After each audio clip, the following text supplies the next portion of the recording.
ফাজায়েলে আমলের আলোকে মানুষের দিল মারা যাওয়ার কিছু কারণ। ১. গুনাহে মোবাহিলা, অবিরত গুনাহ করা।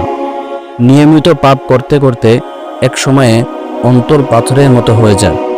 তখন আর নেক কথা, নসিহত, কোরআন তেলাওয়াত কিছুই প্রভাব ফেলে না। হাদিস: যখন বান্দা কোনো গুনাহ করে তখন তার অন্তরে একটি কালো দাগ পড়ে। তিরমিজি শরীফ। ২.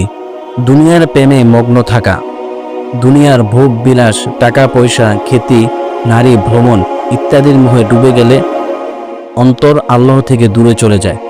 ৩. বেহায়াপনা ও ফাসেক পরিবেশে থাকা, অশ্লীলতা, গান বাজনা, সিনেমা, হারাম সম্পর্ক এগুলোর মাঝে পড়ে থাকলে অন্তর নূর হারায়। কানে হারাম কথা শোনা, চোখে হারাম দেখা, দিল মরে যায়। ৪. সালাত থেকে গাফেল থাকা,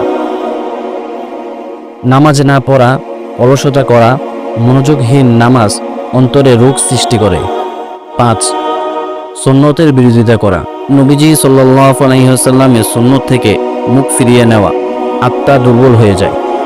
৬.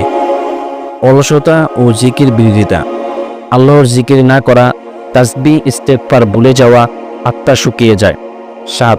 নেক সঙ্গ ছেড়ে দেওয়া, পীর মুর্শিদ আলেম ওলিদের সোহবত ছেড়ে দিলে দিল নষ্ট হতে থাকে। ৮. হারাম খাওয়া ও উপার্জন করা, হারাম ইনকাম, সুদ, ঘুষ ইত্যাদি থেকে অর্জিত খাবার ও টাকা দিল কালো করে দেয়।